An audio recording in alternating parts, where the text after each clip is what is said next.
Hello, everyone. Welcome to PIC's first podcast based on international relations. We are calling it PIC's Global Compass. Here we are going to explore the evolving landscape of international relations.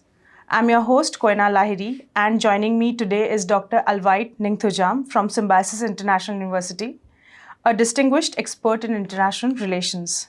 His focus area includes Israel's foreign policy and relations with Southeast and East Asian countries, as well as Indo-Israeli ties and India's connections with West Asia and China-West Asia cooperation. In this episode, we'll explore the dynamics of India-US relations, especially with Donald Trump returning to the presidency. The relationship between India and US has evolved significantly over the years, and Trump's return brings both exciting opportunities and additionally, it is said that there is bipartisan support in the US for considering India as a long-term strategic partner. We'll dive into areas of continuity and potential disruptions in our partnership.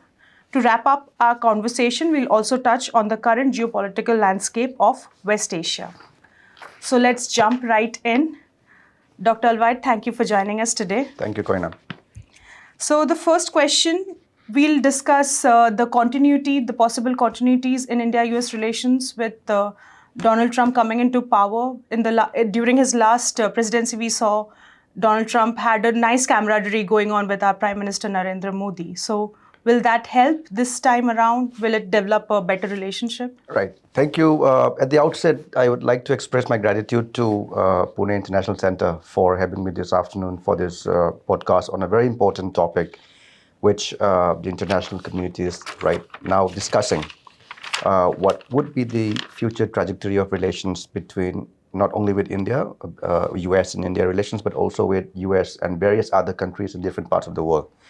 The juncture at which we are discussing this very fundamental topic, is very, very, I would say, significant and timely. As I was just talking to you before we began with this recording, U.S. elections is one of the most closely watched festival of democracy, I would say, in every part of the world. And it became a lot more interesting this time because of the nature of the U.S. internal politics, and you can see the differences between Joe Biden and Donald Trump, and then you have Kamala Harris and Trump's. During the campaign, a very heated up discussions and a war of words, and then the result was, of course, I would say, to me. We got a sense of the trend towards the, when they were counting the election, that it's going a little bit to the favor of Donald Trump. And then the discussions also had become really important in India. You rightly pointed out about the nature of the bilateral ties between the two countries during Donald Trump's presidency. And it was very visibly during his administration that India and the US had become really closer to one another, be it trade, despite the differences, which is going to continue. That's the assessment which many are making right now. But at the same time, the defense partnerships and security cooperation have become a lot more stringent and robust during Donald Trump's first administration. But before I began with the bilateral, that is India and the US, I just wanted to touch briefly upon the nature of how the international politics is likely to be with the incoming of Donald Trump to the White House. There are, to me, quite a few interesting aspects, and I'm sure you would agree that. Firstly, everybody is looking at how the trade partnerships are going to be. He being a very transactional person, leader, and a very protectionist, and also a very inward-looking in terms of favoring, the First America campaign, which he has been talking about. So everybody is looking forward to what kind of a policy is he going to will vis-a-vis trade, and that can be applied to India as well. We have seen, regardless of the upward trajectory of the relations between the two countries, there were quite a few, discomfort in terms of the trade relations. He even criticized India, saying that is the king of tariffs. Yes. Secondly, is the alliances. That we are international alliances that we will be looking at. It's going to be a little bit more of a multipolarity. There will be a lot more bilaterals under his. I'm just talking about the U.S. foreign policy. Yes. A disclaimer is that I'm not an expert on U.S. foreign policy. All this for almost I would say 10 to 12 years I have been looking at West Asia, but in Middle East, of course, it's a very U.S. is also, of course, a very important player. Very big part. A very big part when we discuss the Middle Eastern politics, or we call it West Asian politics. We will be seeing some sort of a recalibration in U.S. Foreign ties with countries. But there is a widespread or a kind of a belief that India is going to be one of those priorities for the Donald Trump administration, which we have seen that there will be some sort of a continuity of his, from his first term than we had seen Joe Biden's administration. And if I may say that, we haven't seen many breakthroughs during Joe Biden's tenure. Yes, yes. The other one would be the impact on multilateralism. How it is going to. We already have got a sense of how he is going to look at issues pertaining to climate change. Yes. We had seen that in 2017, if I'm not wrong, he backed out from the Paris Agreement, and then the new administration rejoined in 2021. And he talking about favoring the fossil fuel sort of Companies, a revenue yes. generation He and won on companies. that. Yes. That is something which could come at loggerheads with us, but not very, very severely.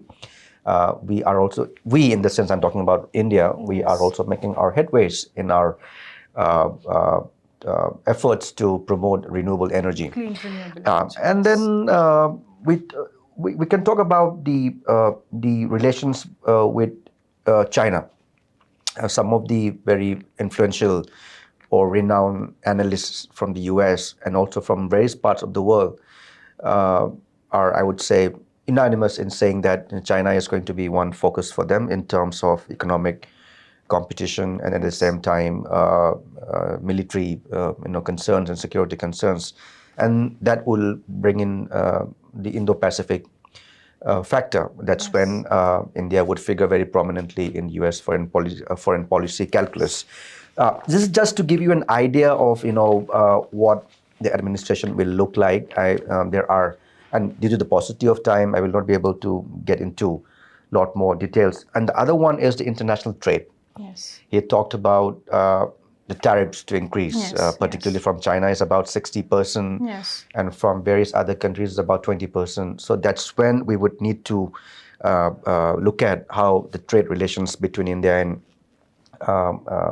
US. So, sir, on that point, do you think India could benefit from the tariffs that Trump might impose on China in future? Is India in a position to benefit from it? No, we will need to see one particular country, if US would want to increase their economic partnerships, would be India, because our market is growing, and there are a lot more investment opportunities in our country. But then we will have to be a little mindful of the negotiations and what kind of tariffs could be imposed on us.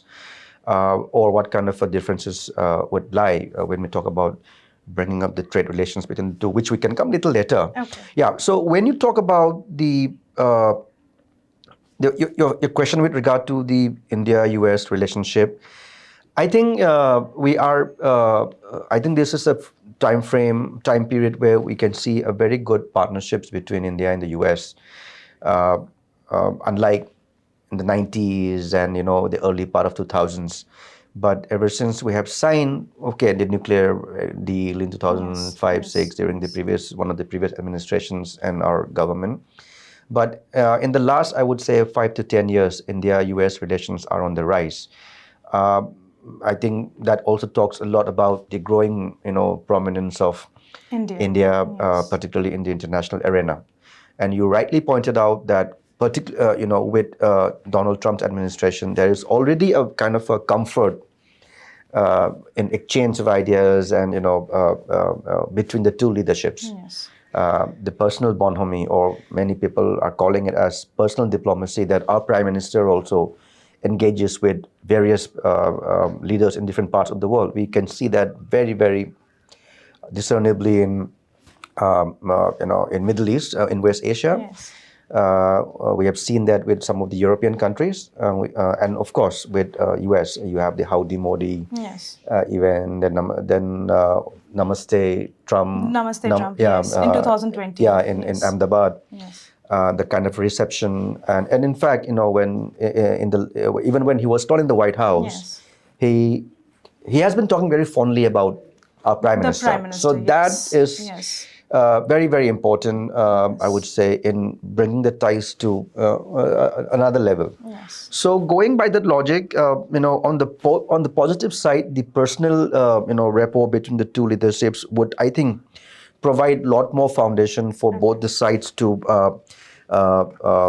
carry forward the relationship. But at the same time, there is also this convergence of interest between the two countries to engage more in economic sector as well as in technological sector. And that is something which we also would not like to lose out on. Yes. Right? We have our, regardless of their Make America Great Again or America First, we have our Made in India. Made in India doesn't mean that we are closing our doors to the international partners. Yes. We have a lot more to gain by engaging into collaborative initiatives. Yes. So this is when that is one of the factors which could strengthen the partnership. On the other side, there's also some sort of a commonality of viewpoints vis-a-vis China. Okay. All right, and that is something which we have seen during his first administration. We have seen that during Joe Biden's administration also. Yes. And I think that's going to be another area and one converging factor which would provide a good foundation to both the sides during Trump 2.0. Yes. So, but this is not to say that everything would be very smooth and one particular or two, I would say, would be the trade partnerships or the tariffs. That's going to remain a little bit of I would say sticking points, but we will see how that pans out in the times to come. Yeah. Okay. But climate is, of course, we are doing fairly well on our own. If he decides to again back out from some of the multilateral institutions, that's gonna weaken the effectiveness of the institutions. But we should also be prepared for that kind of a scenario, that if a power like US backs out from some of these institutions, we should not be caught off guarded. Yes. Right? So, but otherwise, I would say, and it's very uncertain. Yes. Nobody knows what's gonna. In my opinion, I think the Trump administration, which is going to come into the White House later this month, I think they have already got a good sense of how to run. Yes, this is not their first time. Yeah. So during the first term, they have got a sense. During Joe Biden's administration, they were very, many of the people who were earlier in the administration were very active in looking at what Joe Biden is doing. So that's also, I've seen some of the analysis from the West. They are also of the view that the incoming administration could be a lot more experienced than the previous one. Yes. Yeah. So on a side note, if we look at the rhetoric that he has been engaging in recently in the media about Greenland and Canada. So do you have any comments? Is it rhetoric or is it something that we could see in the future? Because it has stirred the pot a lot. See, with Canada, I see there. I'll just on a lighter note. Yes. There always has been a joke that Canada is the 51st state of the United States. Okay. Something which, of course, they don't like. But with the way how things are shaping up, but it's going to be, of course, extremely difficult task to just annex somebody. I will not be able to comment much on that.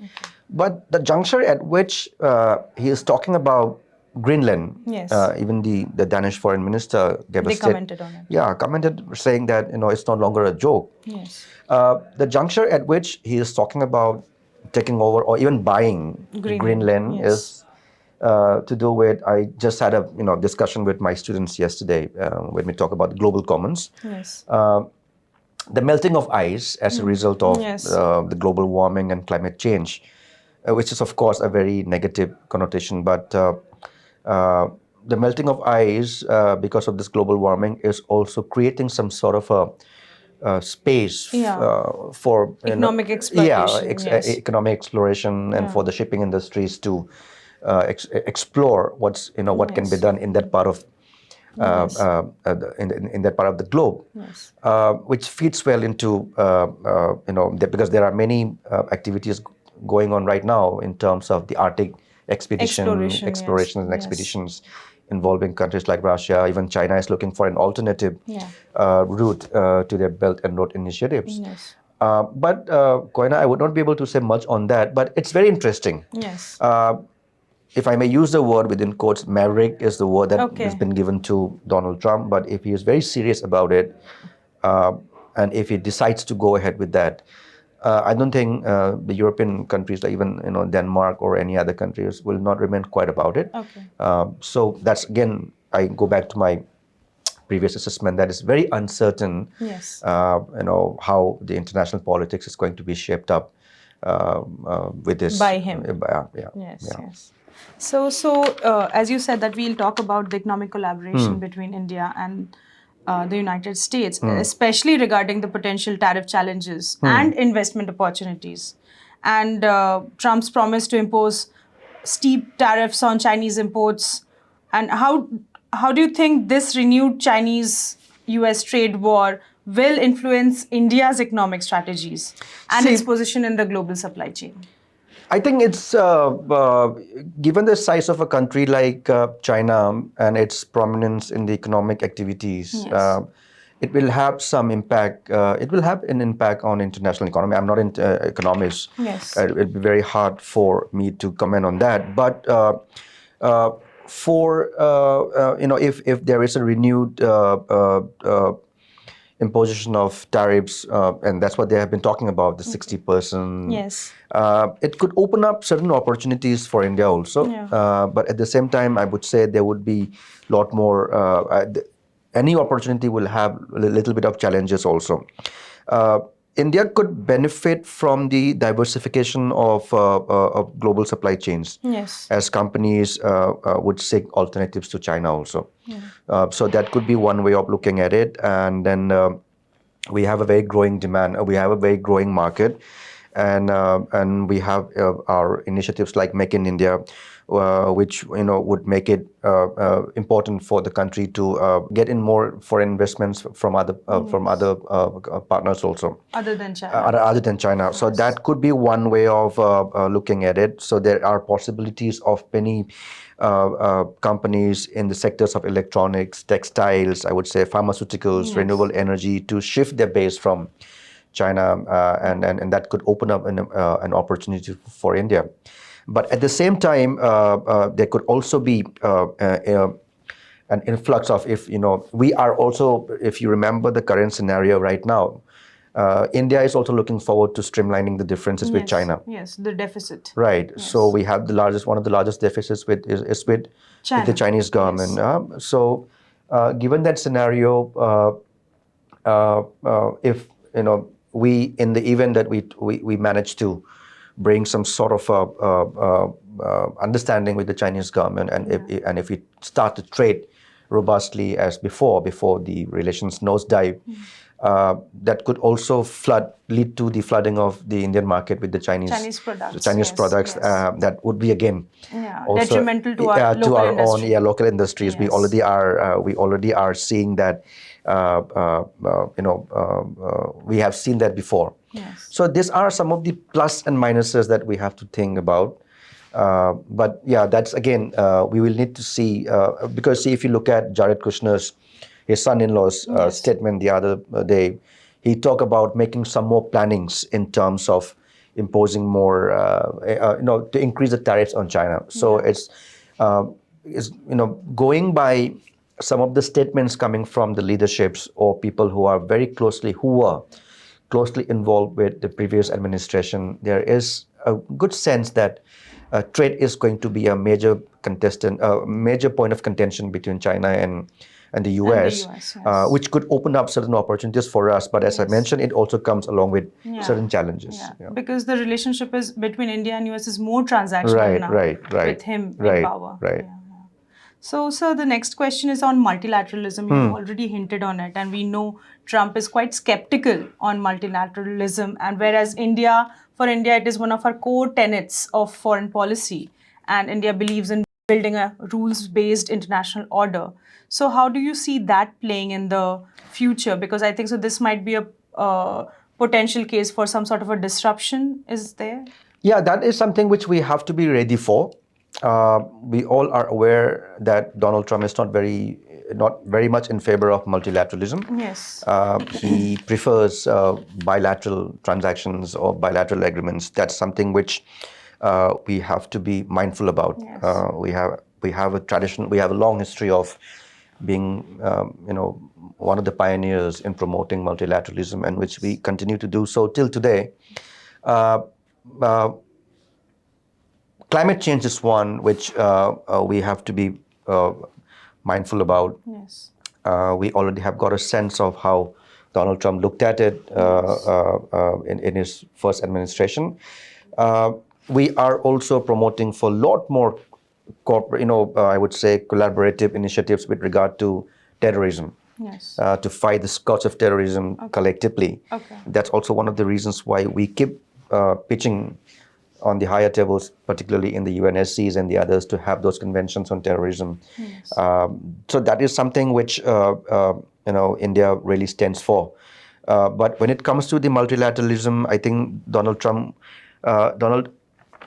see, it can be this way also, like, not outrightly anti-multilateralism, but the Americans' involvement during his presidency in multilateral world order could be reduced or insignificant. He's just there just for the sake of it, but not making much. But this is again speculation. Okay, we will, because as I mentioned, that they've got a sense of where the international order is, how a country can be led, and how they can be a part of these international initiatives. But I'm not ruling out that he would be completely cut off from multilateralism, but could be that on a much reduced, lesser scale. That's when India should be ready for that kind of an eventuality. In the event that he decides to pay less attention to multilateralism or this liberal institutions, India should play a very important role. We already have seen the kind of our collaborations and our voices in some of the multilateral forum. We have done pretty well in G20. Yes. Now it's G20 plus one. We have African Union. Yes. We are doing fairly well in IORA. For which we advocated also. Exactly. Yes. Then we are paying lots of importance towards BIMSTEC. And so these are, so if we are able to build that, India also has to be, our national interest comes first. Yes. Despite our interest to get closer to the Americans, we also have to be mindful about our national interest, and we are doing fairly well in some of the multilateral institutions also. So that's when I think we need to be pragmatic in the sense that we should pay attention towards improving our relations with Donald Trump's administration, but at the same time we also have to be careful about our own interests by being being a part of some of the multilateral institutions. So these are my viewpoints. So we will have to see. But one area is, I keep repeating on climate change and others, because India is doing lots of work on climate change, particularly, say, International Solar Alliance, where we are promoting the use of solar energy. We are giving lots of emphasis on renewable energy, regardless of our dependencies and reliance on fossil fuel or hydrocarbon sources of energy.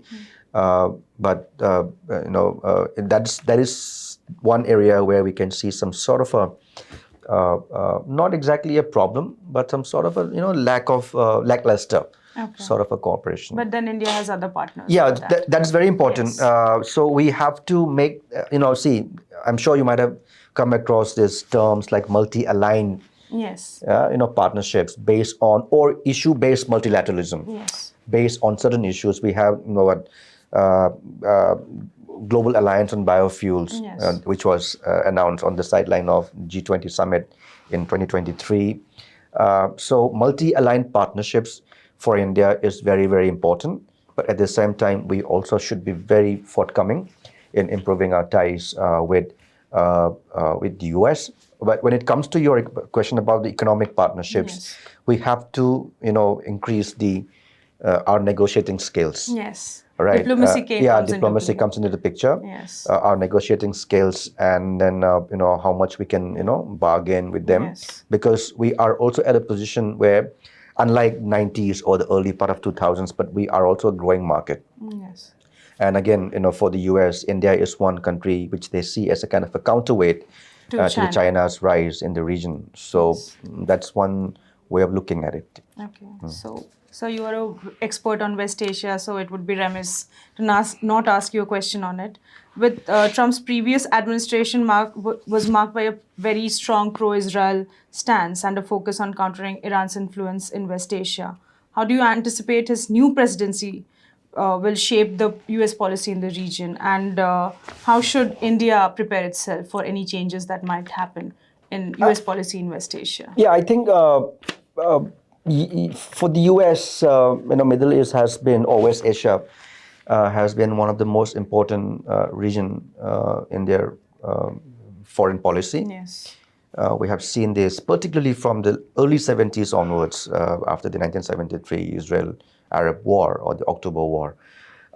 When it comes to Donald Trump's administration, and since we are talking about what are the likelihoods, I think he would continue to be very pro-Israel. Yes. We have seen that throughout this conflict, when the conflict began on 7 October, 2023. Donald Trump has been very, very vocal in giving that sort of support to Benjamin Netanyahu. They have we have this very close bond between the two leaders. Yes. They also have better relationship, very close partnership. Yes. For the Americans, the Israel security is considered to be their internal domestic politics, yes. not even a foreign policy objective. Yes. We will continue to see a very pro-Israel stance from Donald Trump. Yeah. It was during his administration that we have seen a wave of normalizations. Yes.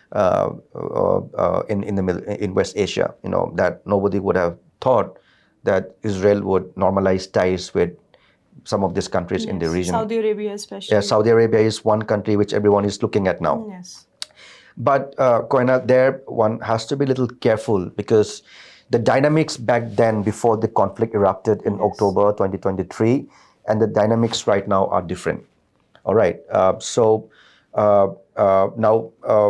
we cannot. Nowadays, you cannot see only bilateral per se. You will need to factor in quite a few other external factors also. Donald Trump will continue to. He being a very transactional person, he will continue to rope in the support or the business of the rich, the Gulf countries. No matter how much the Chinese or the Russians are trying to enter into Middle East or West Asia, the Americans, particularly their military supports, remain very strong, which was, of course, a little bit, I would say, shaken during Biden's administration. Yes. But when it comes to Israel, they'll be very protective of Israel. If you have, seen the statement, I think day before yesterday, he has warned the Hamas operatives to, release the hostages before he enters the office, the White House. Yeah.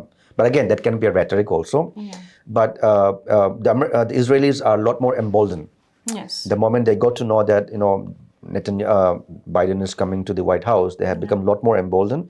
It was during Trump's period that, some of the things which the Israelis really wanted had happened, say recognition of Golan Heights as Israel's territory, Yes. and then shifting off the U.S. embassy from Tel Aviv to that was the most Jerusalem, notable part right? of it. And even whether one likes it or not, or whether the Palestinians accept it or not, they have even come out with the deal of the century, that is to resolve the Israeli-Palestinian conflict, of course, which is very controversial. And many are of the view that Israel has more to gain and the Palestinians have more to lose. Yes. But I would say those things, the Israeli-Palestinian issue would come back on the table of the Donald Trump's administration, and trying to see if he can still, broker a kind of an agreement between the two conflictual parties. When it comes to the larger West Asia or the Gulf, I think, but then now the dynamics within the Gulf region is also changing. Yes. Again, thanks to Obama's period when they refused to intervene during the Arab Spring, when the Obama administration refused to give support to Hosni Mubarak in Egypt.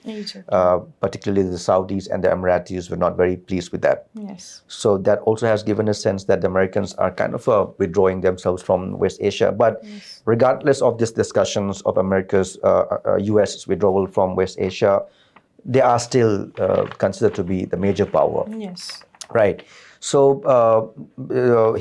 Donald Trump, being a very transactional leader, would like to secure the market, the arms market of West Asia, particularly the Gulf countries. The Gulf countries are some of the largest importers of weapons in the world.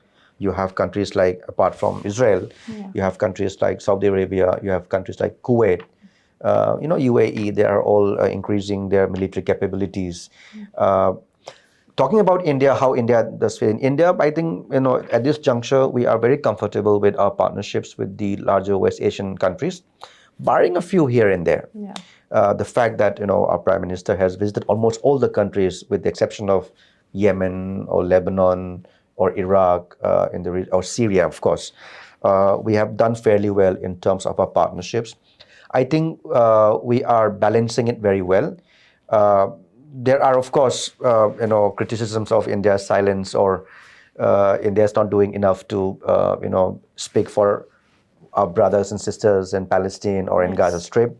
But we have seen the delicate balancing in terms of how we give support to the Palestinians, but at the same time, how we are also mindful of some of the terror tactics of organizations or non-state actors. But the region is very important for India from the economic security point of view, from energy point of view, and very importantly, our diaspora. Yes, we have a huge diaspora. Yeah, so the expat or the Indian workforce, more than 9.8 or almost 10 million Indian workforce in the Gulf region is a very important binding thread between India and many of those countries. So you can see the traffic of visits happening between Indian leaders and the Gulf or the larger other West Asian countries. But we will continue to see that sort of I would say understanding, cooperation with the US, even in West Asia. We already have some forums like I2U2. We have now IMAG, India, Middle East, Europe Economic Corridor, which I spoke in the last AED. I think there are still strong intents, being shown by these leaderships, and the Americans, particularly when it comes to the I2U2 or multi-aligned partnerships, which I just talked a while ago. I think that's when the Americans can come in. But the wave of normalization, they will continue to push for it, but on what terms and conditions? Yes, that is yet to be seen. Yeah, that is yet to, because things have changed a little bit because of the conflict. But the West Asian countries would also like to strengthen their partnerships with the Americans, but they would not keep all the eggs in one basket now, because they are mindful of the fact that they cannot only rely on US. That's the reason why they are also expanding their cooperation with Asian powers or growing economies like India, China, whether we like it or not, Singapore, South Korea, Japan. But overall, there are challenges, prospects, like any other relationship. So India-US relationship is bound to grow. But then, as I mentioned, there will be, unlike in Biden's time, when you talk a lot about human rights and others, I think those things will not be very much given due attention by The Trump, current the Trump administration. So it'll be more on those transactional relationship, who can gain what and by doing what. So it's just a matter of we should be upping up our negotiating skills, and I'm sure the ministry and in New Delhi is very well aware of what we should be doing. Nothing is unexpected anymore. Exactly. Yes. On that note, we'll wrap up today's discussion, sir. Thank you for joining us today. Thank you to those watching us, and thank you for tuning in for the first episode of PIC's Global Compass. We hope you found our conversation enlightening and engaging. Be sure to join us next time as we keep exploring critical issues in international relations. For more updates on our podcast, follow Pune International Center on all our social media handles. Thank you. Thank you, Koena.